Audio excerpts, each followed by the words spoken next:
નમસ્કાર, આપ જોઈ રહ્યા છો JKS ન્યૂઝ ગુજરાતી. વાત કરીએ તો કેન્દ્રીય મંત્રી પરસોત્તમ રૂપાલાએ પરિવાર સાથે મતદાન કર્યું હતું. પરસોત્તમ રૂપાલા રાજકોટ બેઠકના ભાજપના લોકસભાના ઉમેદવાર છે. અમરેલી તાલુકાના ઈશ્વરિયા ખાતે પરસોત્તમ રૂપાલાએ માદરે વતન ખાતે કર્યું હતું મતદાન. પરસોત્તમ રૂપાલા ઈશ્વરિયા ગામે મતદાન કરી રાજકોટ જવા રવાના થયા હતા. પરસોત્તમ રૂપાલાએ પરિવાર સાથે કર્યું હતું મતદાન. JKS ન્યૂઝ ગુજરાતી સાથે જૈનિક સોજિત્રા, અમરેલી.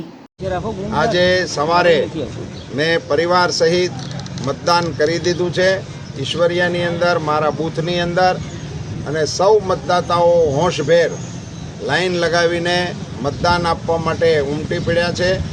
આપ સૌને પણ પોતાનો કિંમતી અને પવિત્ર મત આજે 100% મતદાન કરવા માટેની નમ્ર અપીલ. શાંતિપૂર્ણ માહોલમાં આપ સૌ પૂરેપૂરું મતદાન કરો એવી નમ્ર વિનંતી. હું અહીંથી હવે મારા લોકસભા ક્ષેત્રમાં રાજકોટ મત વિસ્તારની અંદર જઈશ.